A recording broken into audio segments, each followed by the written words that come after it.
नमस्कार दोस्तों, आज फिर आपका स्वागत है क्राउन इमिग्रेशन के यूट्यूब चैनल पर। तो आज की जो हमारी वीडियो है वो हांगकांग से रिलेटेड रहेगी, क्योंकि हांगकांग में इंडिया से बहुत सारा टूरिस्ट जाता है घूमने के लिए भी, और हांगकांग में हम बच्चों को पढ़ने के लिए भी भेजते हैं।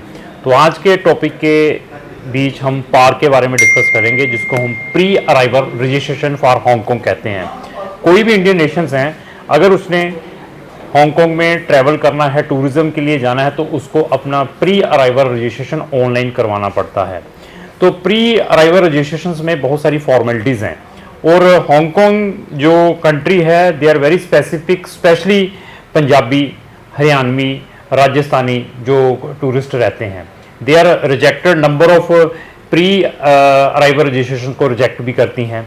तो अभी उसको कैसे आपने अप्लाई करना है, कौन कौन से डॉक्यूमेंट है। अगर आपका प्री अराइवल रजिस्ट्रेशन रिजेक्टेड हो जाता है तो उसके बाद आप हांगकांग का ई वीज़ा कैसे अप्लाई कर सकते हैं, ई वीज़ा अप्लाई करने के लिए कौन कौन से डॉक्यूमेंटों की रिक्वायरमेंट है, और ई वीज़ा की प्रोसेसिंग टाइम क्या है, और इवन ई वीज़ा की जो फीस क्या है, इसके बारे में हम कंप्रहेंसिवली डिस्कस करेंगे।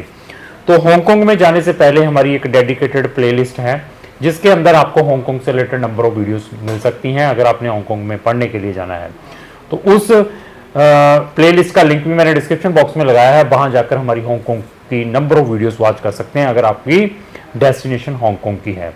तो अगर आपका हांगकांग का पार, जिसको हम प्री अराइवल रजिस्ट्रेशन रिजेक्टेड हुआ है, तो आप हमें इमीडिएटली कॉन्टैक्ट भी कर सकते हैं, क्योंकि हमारे आज ही जो बच्चों के पार रिजेक्ट हुए थे, फैमिली भी जाती हैं वहाँ पर बच्चों को लेकर जब जाते हैं टूरिज़्म के लिए, क्योंकि हॉलीडेज़ चल रहे हैं, बहुत से कपल्स जा रहे हैं हांगकांग में टूरिज़्म के लिए।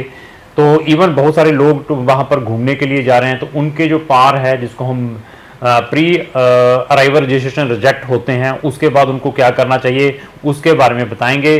क्योंकि पार रिफ्यूज़ल के बाद हमने उन क्लाइंट्स के ये वीज़ाज लेकर दिए हैं, ई वीज़ा हांगकांग के, वो कैसे लेकर दिए हैं स्टेप बाय स्टेप हम डिस्कस करेंगे।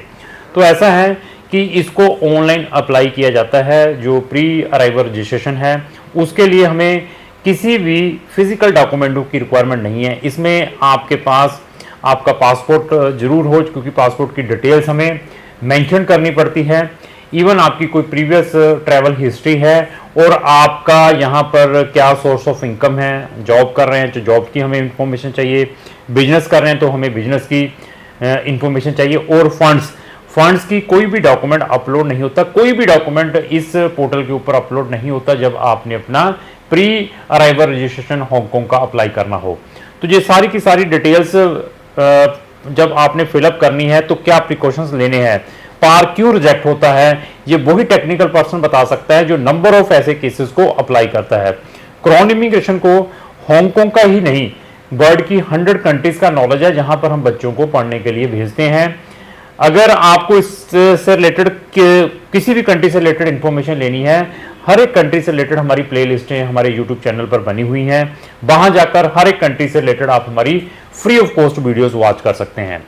तो जब आप इसको सबमिट करवाते हैं, इंस्टेंटली इमीडिएटली आपको आपका अप्रूवल आता है या रिजेक्शंस आता है। अगर आपको अप्रूवल आ गया तो देन इट इज ओके। अगर आपको जी आपका पार रिजेक्ट होता है तो उसके बाद फर्दर क्या प्रिकॉशंस लेने हैं ई वीज़ा अप्लाई करने के लिए, क्योंकि मेरे पास जो केसेस ऐसे हैं, फैमिली के 6 लोगों ने अप्लाई किया, जिनमें से 2 लोगों के उन्होंने ये पार रिजेक्ट कर दिए, 4 लोगों को उन्होंने ये अप्रूव कर दिया। तो जो 2 लोग रिजेक्ट हुए हैं तो उनका भी ई वीज़ा जो हांगकांग का कैसे लेना है, उसके लिए कुछ फॉर्मेलिटीज़ हैं। उसके लिए हमें आपके फिजिकल डॉक्यूमेंट चाहिए।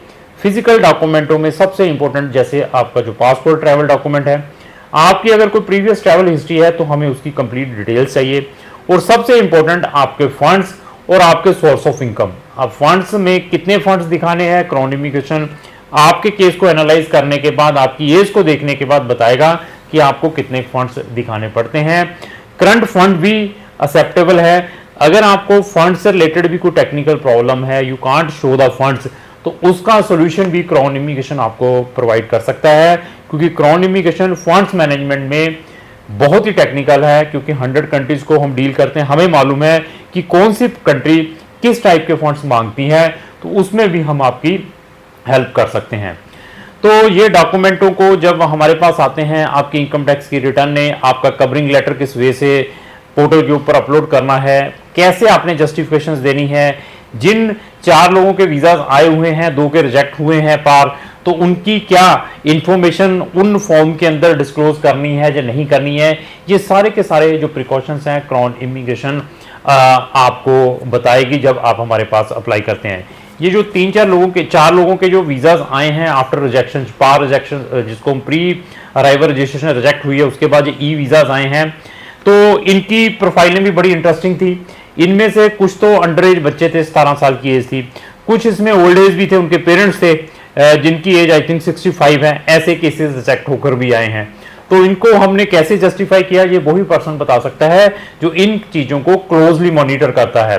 तो अगर आपकी क्वेरी रिलेटेड टू हांगकांग है, हांगकांग से related you are facing a lot of problems, either आपने न्यू अप्लाई करना है अपना पार, जिसको हम प्री अराइवल रजिस्ट्रेशन कहते हैं, तो आप हमारी online service by sitting anywhere in the world ले सकते हैं, क्योंकि that is a mandatory document अगर आपने ट्रैवल हांगकांग करना है। अगर आपका पार रिजेक्टेड है तब भी आप हमारी online service by sitting anywhere in the world ले सकते हैं। तो इसको अप्लाई करने के बाद फीस कब ट्रांसफर करनी है, फीस वो तब मांगते हैं जब उन्होंने आपको वीजा ई वीजा ग्रांट करना हो। तो जब आप अपने डॉक्यूमेंट सारे पोर्टल के ऊपर अपलोड कर देते हैं, आफ्टर 15 to 20 डेज के अंदर वहां की माइग्रेशन एजेंसी आपको मेल डालती है कि आपका वीजा हैज बीन अप्रूव्ड।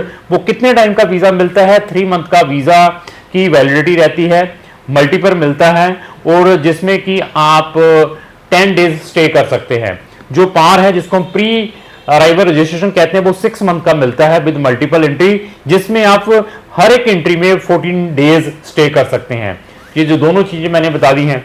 तो जब आपके पास कंफर्मेशन आ जाती है, कंफर्मेशन ये आ जाती है कि आपका वीजा अप्रूव कर दिया है, तो अभी आपने हांगकांग डॉलर ट्रांसफर करने होते 250 आई थिंक सो इंडियन 2500 या 3000 रुपीज आपको उसकी फीस भेजनी पड़ती है। फीस भेजने के बाद तो वहां की जो गवर्नमेंट है आपको इमीडिएटली ई वीजा इशू करके आपके रिस्पेक्टिव ईमेल के ऊपर भेज देती है।